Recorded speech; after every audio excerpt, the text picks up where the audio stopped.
यह कहानी है एक ऐसे शहर की जहां दुनिया के सबसे खतरनाक चोर रहते हैं। इस शहर में रहने वाले लोग इतने खतरनाक चोर हैं कि चोरी के बाद पुलिस वालों को यह भी पता नहीं चलता कि आखिर चोरी हुई कब थी। इस शहर के चोरों को बैंक लूटने से कोई नहीं रोक सकता, क्योंकि इन चोरों की प्लानिंग इतनी खतरनाक है जिसे देखकर आप भी हैरान रह जाओगे।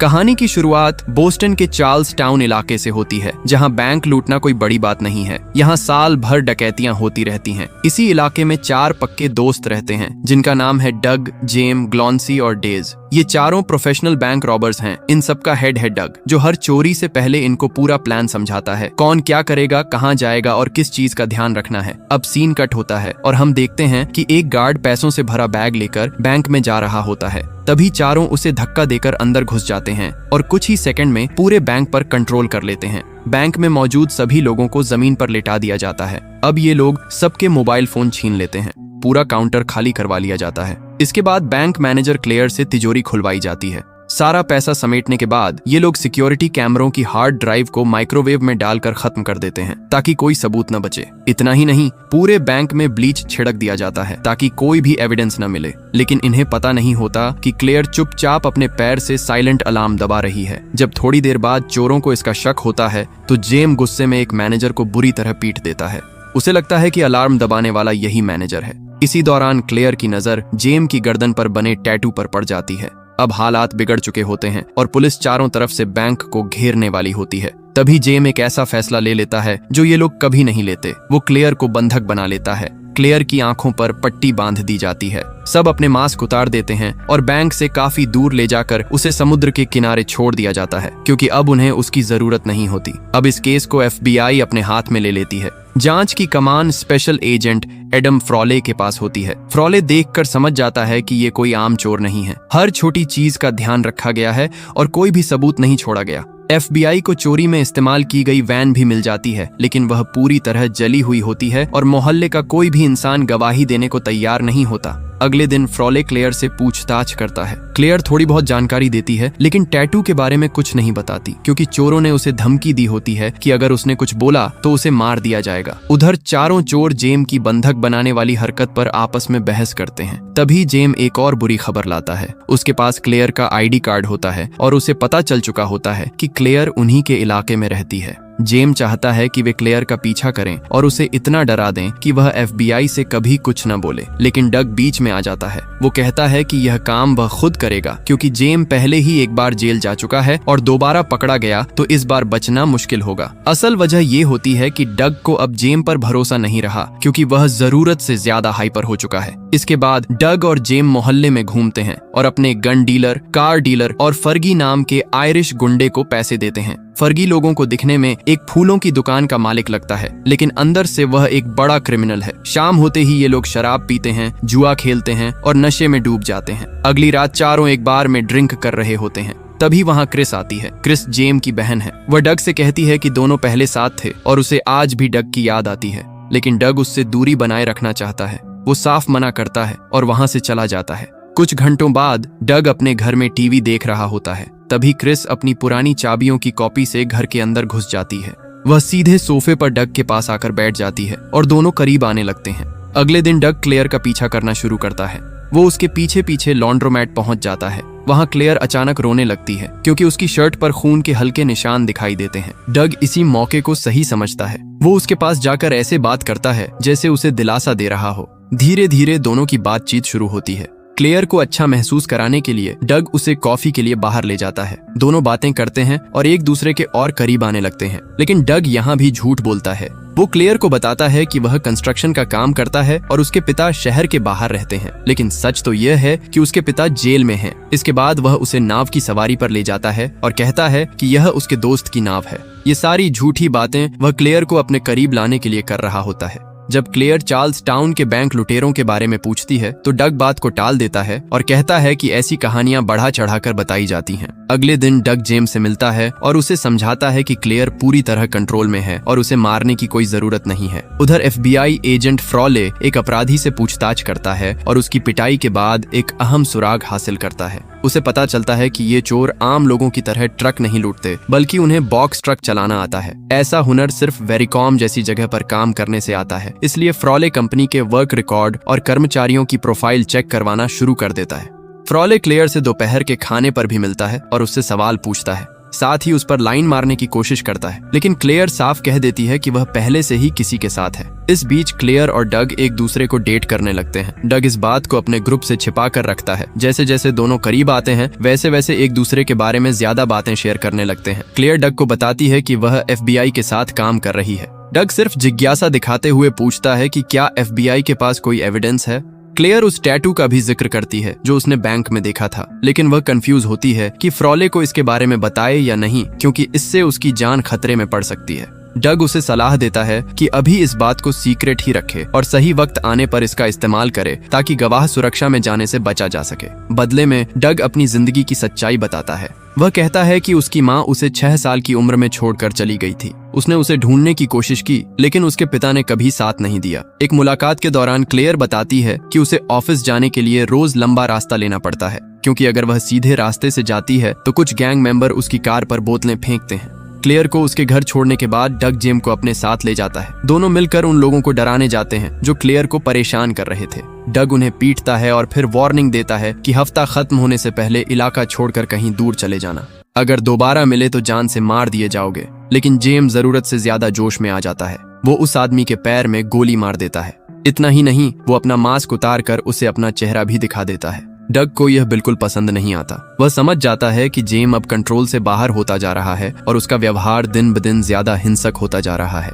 इधर FBI एजेंट फ्रॉले डेज की फाइल चेक करता है। उसे पता चलता है कि डेज वेरिकॉम कंपनी में काम करता था। डेज की बीमारी की छुट्टियां कई बैंक डकैतियों की तारीखों से मैच करती हैं। इसी सुराग के दम पर फ्रॉले डेज का पीछा करते हुए एक फैमिली बारबेक्यू पार्टी तक पहुंच जाता है। वहीं उसे पूरे ग्रुप की पहचान मिल जाती है। हालांकि अभी भी उन्हें पकड़ने के लिए कोई ठोस सबूत नहीं होता, इसलिए फिलहाल फ्रॉले अपने एजेंट्स को सभी पर नजर रखने का आदेश देता है। एक दिन डग और क्लेयर साथ में लंच कर रहे होते हैं। तभी क्लेयर कहती है कि ऐसा मौसम उसे उस दिन की याद दिलाता है जिस दिन उसका भाई मरा था। जब क्लेयर थोड़ी देर के लिए वॉशरूम जाने के लिए उठती है, तभी अचानक जेम वहां आ जाता है और डग के पास बैठ जाता है। डग घबरा जाता है। उसे डर होता है कि कहीं जेम उसका राज न जान ले।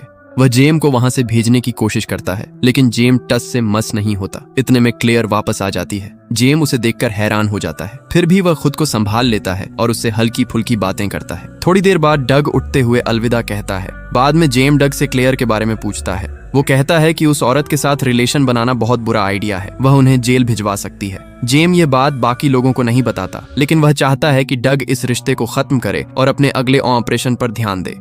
डग को भी लगता है कि वे अगली चोरी के लिए तैयार नहीं हैं, खास तौर पर उन लोगों के साथ जिनके साथ उन्हें काम करना है। डग सुझाव देता है कि किसी और को ढूंढ लेना चाहिए, लेकिन जेम जिद करता है। आखिरकार डग एक शर्त पर मान जाता है। वह कहता है कि यह उसका आखिरी काम होगा। इसके बाद डग अपने पिता से जेल में मिलने जाता है। वह अपने पिता को बताता है कि वह कुछ समय के लिए शहर से दूर जा रहा है। फिर वह अपने पिता से पूछता है कि उन्होंने कभी उसकी माँ को ढूंढने की कोशिश क्यों नहीं की। उसके पिता जवाब देते हैं कि किसी ऐसे इंसान को माँ बनाने की कोशिश का कोई फायदा नहीं जो खुद माँ बनना ही नहीं चाहती।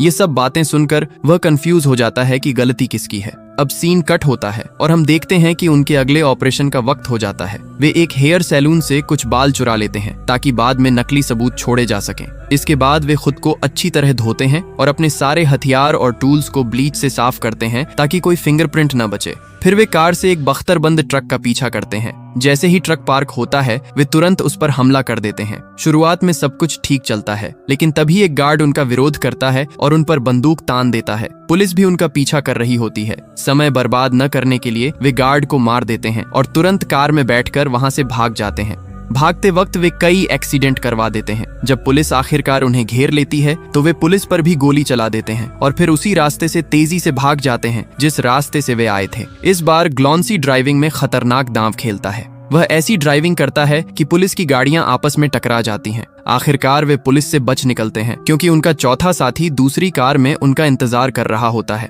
वे तुरंत गाड़ी बदलते हैं और पुरानी कार में आग लगा देते हैं, जिससे पुलिस का रास्ता पूरी तरह बंद हो जाता है। इधर FBI एजेंट फ्रॉले ऑफिस में बैठा पूरा मामला देख रहा होता है। वह पुलिस को पुल बंद करने का आदेश देता है, लेकिन तब तक बहुत देर हो चुकी होती है। चोर पुलिस के पहुंचने से पहले ही पुल पार कर चुके होते हैं। इसके बाद वे एक बार फिर गाड़ी बदलते हैं। पास ही खड़ी एक महिला पुलिस अफसर उन्हें देख लेती है, लेकिन उसे उन पर शक नहीं होता। हालांकि फ्रॉले के पास अभी भी कोई पक्का सबूत नहीं होता, फिर भी वह चाहता है कि कम से कम उनसे बात की जाए। इसलिए वह अपने आदमियों को भेजता है ताकि चारों को पूछताछ के लिए लाया जा सके। पूछताछ के दौरान फ्रॉले पीड़ितों के बयान पढ़ता है और कुछ सवाल पूछने की कोशिश करता है, लेकिन जेम तुरंत वकील मांग लेता है और चुप हो जाता है। डग आराम से बैठा रहता है क्योंकि उसे पता होता है कि उनके पास उसके खिलाफ कोई सबूत नहीं है।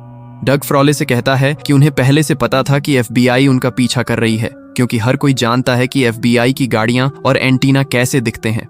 अब फ्रॉले का अगला कदम क्लेयर से फिर से सुराग निकालना होता है। वह बैंक में फोन करता है, लेकिन उसे पता चलता है कि क्लेयर ने नौकरी छोड़ दी है। अब फ्रॉले को उस पर शक हो जाता है। वह अपने आदमियों से क्लेयर का फोन ट्रैक करवाता है। तभी उसे पता चलता है कि क्लेयर पूरे समय डग के संपर्क में रही है। उधर डग भी यह जान जाता है कि क्लेयर ने नौकरी छोड़ दी है। जब वह उससे मिलने जाता है तो उसे हीरे का हार देता है। डग इस मौके का फायदा उठाता है और क्लेयर से कहता है कि वह उसके साथ चली जाए। क्लेयर इस बात के लिए मान जाती है। उनकी डेट खत्म होने के बाद फ्रॉले क्लेयर से मिलने आता है। वह पहले उसके गले में हार देखता है, फिर उसे डग की प्रोफाइल दिखाता है और पूरा सच बता देता है। इसी बीच डग जेम से मिलता है। जेम बताता है कि फर्गी ने उसे एक नई नौकरी दी है, लेकिन डग साफ मना कर देता है और कहता है कि वह किसी और को ढूंढ ले, क्योंकि उसका काम अब खत्म हो चुका है। ये सुनकर जेम गुस्से में आ जाता है। वह डग पर आरोप लगाता है कि वह क्रिस और उसके बच्चे को छोड़ रहा है। डग उसे याद दिलाता है कि किसी को नहीं पता कि बच्चे का पिता कौन है।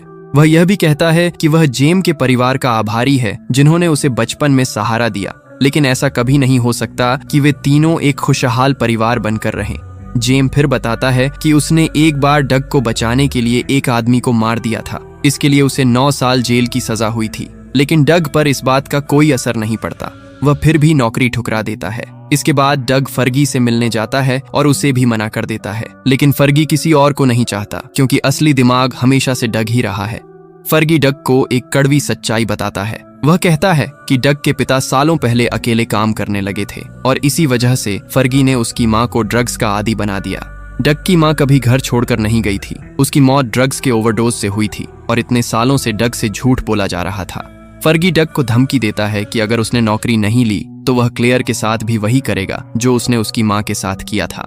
डग तुरंत क्लेयर के घर भागता है, ये देखने के लिए कि वह ठीक है या नहीं, लेकिन क्लेयर गुस्से में होती है। वह डग को बाहर निकाल देती है, उसे माफी मांगने या कुछ समझाने का मौका भी नहीं देती। इसके बाद डग दूर से क्लेयर के अपार्टमेंट पर नजर रखने लगता है। तभी वह देखता है कि फर्गी के गुंडों में से एक क्लेयर के दरवाजे पर अंतिम संस्कार की माला लटका रहा है। डग समझ जाता है कि यह सीधी धमकी है। वह तुरंत उस माला को नष्ट कर देता है और अब सच को मान लेता है कि उसके पास इस आखिरी काम को स्वीकार करने के अलावा कोई और रास्ता नहीं है। डग क्रिस से मिलने जाता है और उसे साफ साफ बता देता है कि यह काम खत्म होते ही वह हमेशा के लिए चला जाएगा। इसके बाद डग एक बार फिर क्लेयर के पास जाता है। वह उससे वादा करता है कि वह उसे कभी नुकसान नहीं पहुंचाएगा। डग कहता है कि उसने कई बैंक लूटे हैं, लेकिन उसने कभी किसी की जान नहीं ली। जाने से पहले वह क्लेयर से कहता है कि बस उसका इंतजार करे। इधर पूरा गिरोह फर्गी की योजना सुनने के लिए इकट्ठा होता है। फर्गी बताता है कि उसके पास फेनवे पार्क को लूटने की अंदर की पूरी जानकारी है। योजना यह होती है कि बड़े मैच के बाद अगली सुबह हमला किया जाएगा, क्योंकि उस वक्त तिजोरियां पैसों से भरी होंगी। जब ये लोग योजना की डिटेल्स पर चर्चा कर रहे होते हैं, उसी समय FBI एजेंट फ्रॉले एक बार में क्रिस से मिलता है। फ्रॉले को लगता है कि क्रिस परिवार की कमजोर कड़ी हो सकती है। वह पहले उसके साथ बनावटी फ्लर्ट करता है, फिर अचानक अपना बैज दिखा देता है और उसे इशारा करता है कि उसे पता है कि वह फर्गी के लिए काम करती है। जब क्रिस वकील मांगती है तो फ्रॉले आखिरी दांव खेलता है। वह कहता है कि भले ही वह सालों तक डग के साथ रही हो, लेकिन डग ने उसे कभी हीरे का हार तक नहीं दिलाया। ये बात क्रिस के दिमाग में शक का बीज बो देती है। क्रिस जानबूझकर फ्रॉले को गलत जानकारी दे देती है। इसका नतीजा यह होता है कि ऑपरेशन वाले दिन फ्रॉले और उसकी टीम गलत ट्रक का पीछा करने लगती है। इधर क्रिस डग से मिलने जाती है और उसे कहती है कि वह उसे अपने साथ ले जाए। वह भी एक नई जिंदगी शुरू करना चाहती है, लेकिन डग साफ मना कर देता है। वह कहता है कि वह किसी और के साथ जा रहा है। यह सुनकर क्रिस पूरी तरह टूट जाती है।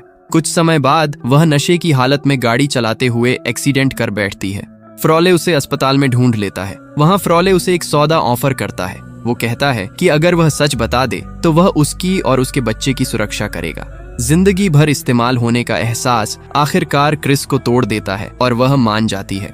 वह फ्रॉले को फेनवे पार्क की पूरी जानकारी दे देती है। अब उधर डकैती का असली प्लान शुरू हो चुका होता है। डेज अपने इलेक्ट्रिशियन वाले हुनर का इस्तेमाल करके अलार्म और सिक्योरिटी कैमरे पूरी तरह बंद कर देता है। डग और जेम पुलिस की वर्दी पहनते हैं। फर्गी के कांटेक्ट की मदद से दोनों स्टेडियम के अंदर पहुंच जाते हैं। वे कुछ कर्मचारियों और गार्ड्स के पास जाते हैं। शुरुआत में वे पुलिस वाला ड्रामा करते हैं, लेकिन जब बात नहीं बनती तो वे अपनी बंदूकें निकाल लेते हैं। सभी लोगों को जमीन पर लेटने के लिए मजबूर कर देते हैं और उन्हें बांध देते हैं। इसके बाद वे सीधे कैश रूम में पहुंचते हैं। वहां कर्मचारियों को धमकाते हैं कि दरवाजा खोलो और किसी को बुलाने की कोशिश मत करना। वे कहते हैं कि उनके घरों के बाहर आदमी खड़े हैं। अगर किसी ने भी कोई चाल चलने की कोशिश की तो उनकी पत्नियों को गोली मार दी जाएगी। डर के मारे उन्हें अंदर आने दिया जाता है। वे अपने बैगों में जितना पैसा भर सकते हैं उतना भर लेते हैं। इसके बाद वे पार्किंग लॉट की तरफ निकलते हैं। वहां ग्लॉन्सी और डेज एक एम्बुलेंस के साथ उनका इंतजार कर रहे होते हैं। उधर FBI पहले से ही पूरे इलाके को घेर चुकी होती है, लेकिन जैसे ही जेम उन्हें चुपके से अंदर घुसते हुए देखता है, वह बिना सोचे उन पर गोलियां चला देता है। अब हालात पूरी तरह बिगड़ जाते हैं। चोरों और FBI एजेंटों के बीच जबरदस्त गोलीबारी शुरू हो जाती है। इसी दौरान ग्लॉन्सी को गोली लग जाती है, लेकिन किस्मत से गोली उसकी मोटी जैकेट पर लगती है और वो बच जाता है। बाकी तीनों लगातार फायरिंग करते रहते हैं। इधर डेज चुपके से पीछे की तरफ जाता है और एक दरवाजा खोल देता है ताकि एजेंटों से भरी ट्रक को वहां से बाहर धकेला जा सके। दरवाजा बंद करने के बाद डग डेज से एक बात कहता है। वो उसे समझाता है कि बाकी सबके मुकाबले उसका कोई पुलिस रिकॉर्ड नहीं है। अगर वह अभी बाहर निकल जाए तो उसे सिर्फ 7 साल की सजा मिलेगी और कोई भी उसे इसके लिए दोषी नहीं ठहराएगा। लेकिन यह बात डेज को बहुत बुरी लगती है। उसे लगता है जैसे डग उसे कमजोर समझ रहा हो। वह गुस्से में डग को गालियां देता है और वहीं रुकने का फैसला करता है। तभी FBI खिड़कियों से कई स्टन ग्रेनेड्स अंदर फेंक देती है। तेज आवाज और रोशनी से चोरों के होश उड़ जाते हैं। मौका मिलते ही स्पेशल एजेंट अंदर घुसते हैं। जैसे ही डेज खड़ा होने की कोशिश करता है, एजेंट उसे गोली मार देते हैं। अब हालात और भी खतरनाक हो चुके होते हैं। तभी ग्लॉन्सी एक बेहद रिस्की प्लान बनाता है। वह कहता है कि वह गाड़ी लेकर बाहर निकलेगा और FBI का पूरा ध्यान अपनी तरफ खींच लेगा। उसी दौरान डग और जेम पुलिस की वर्दी पहनकर शांति से वापस आएंगे और सीधे मेन गेट से बाहर निकल जाएंगे, क्योंकि FBI पुलिस वालों को ढूंढ ही नहीं रही होगी। डग को ग्लॉन्सी की जान की चिंता होती है। उसे डर लगता है कि बाहर निकलना बहुत खतरनाक है, लेकिन ग्लॉन्सी पूरे कॉन्फिडेंस के साथ कहता है कि वह एक शानदार ड्राइवर है और उसे अच्छे से पता है कि मुश्किल हालात से कैसे बचना है। एम्बुलेंस बिना किसी रुकावट के गली के नीचे तक पहुंचने में कामयाब हो जाती है, लेकिन जैसे ही FBI उसके पहियों पर गोलियां चलाती है, वह रुक नहीं पाती। तभी एक स्नाइपर अचानक ग्लॉन्सी को सिर में गोली मार देता है और वह वहीं मर जाता है। जब FBI एम्बुलेंस की जांच करती है तो उन्हें लगता है कि सारे चोर वहीं होंगे, लेकिन डग और जेम सफलतापूर्वक पुलिस की वर्दी पहन लेते हैं और बाकी अधिकारियों के साथ शांति से भाग निकलते हैं। लेकिन यह चाल ज्यादा देर तक नहीं चलती। FBI को अंदर बंधे कर्मचारियों से जानकारी मिलती है कि उन पर पुलिस ने हमला किया था। फ्रॉले तुरंत संदिग्ध पुलिस अधिकारियों की तलाश शुरू कर देता है। थोड़ी देर बाद वह जेम को देखता है। एक बड़ा बैग कंधे पर लिए तेजी से भागते हुए फ्रॉले उसका पीछा करता है और एक पार्किंग स्थल तक पहुंच जाता है। जैसे ही फ्रॉले उसे उसके नाम से पुकारता है, जेम अचानक उस पर गोली चला देता है। जल्दी ही जेम खुद को FBI और पुलिस से घिरा हुआ पाता है। डग सड़क के दूसरी ओर सारा नजारा देख रहा होता है। फ्रॉले जेम के पैर में गोली मारने में कामयाब हो जाता है, जिससे जेम घायल हो जाता है। वो पास ही एक मेल बॉक्स के पीछे छिप जाता है, लेकिन तभी उसे एहसास होता है कि उसकी गोलियां खत्म हो गई हैं। जेल वापस जाने से इनकार करते हुए जेम अपने हाथों में बंदूकें लेकर बाहर निकलता है और खुदकुशी करने की कोशिश करता है, लेकिन पुलिस उसे मौके पर ही मार देती है। डग जेम के बलिदान को व्यर्थ नहीं जाने देता और जेम के शव की जांच में व्यस्त लोगों के बीच एक पुलिस कार चुराकर भाग निकलता है। वह सीधे फूलों की दुकान पहुंचता है और फर्गी और उसके गुंडों दोनों को मार देता है, लेकिन क्योंकि उसके ऊपर बुलेट प्रूफ जैकेट होती है, उसे कोई चोट नहीं लगती। इसके बाद डग अपने छिपाए हुए पैसे निकालता है और क्लेयर को फोन करता है, लेकिन क्लेयर का अपार्टमेंट FBI के लोग पूरी तरह मॉनिटर कर रहे होते हैं और वे डग की बात सुन रहे होते हैं। क्लेयर उसे अपने घर आने के लिए कहती है और कहती है कि वह अकेली है, लेकिन डग जानता है कि वह झूठ बोल रही है, क्योंकि वह पड़ोसी की बिल्डिंग से पूरे अपार्टमेंट पर नजर रख रहा होता है। फिर भी डग मान जाता है और क्लेयर को बताता है कि वह 1 घंटे में पिछले दरवाजे पर पहुंचेगा। दोबारा माफी मांगने के बाद क्लेयर धूप भरे दिनों का जिक्र करती है, जो डग के लिए एक सूटल वार्निंग होती है कि सब कुछ एक जाल है और अब वह भी इसमें शामिल हो जाता है। जब FBI क्लेयर के साथ किसी ऐसे व्यक्ति का इंतजार कर रही होती है जो कभी नहीं आता, डग चालाकी से क्लेयर के बगीचे में कुछ पैसे छिपा देता है और फ्रॉले की कार पर एक नोट छोड़ देता है जिसमें वह उसका अपमान करता है। इसके बाद डग शहर छोड़ देता है और MBTA की वर्दी पहनकर ट्रेन से आसानी से निकल जाता है। फ्रॉले क्लेयर की धूप भरे दिनों वाली बात सुनकर शक करता है और सोचता है कि शायद उसे धोखा दिया गया है, लेकिन यह सब क्लेयर के लिए बहुत रहस्यमय होता है। कुछ दिनों बाद उसे वो पैसे मिलते हैं जो डग ने उसके लिए छोड़े थे।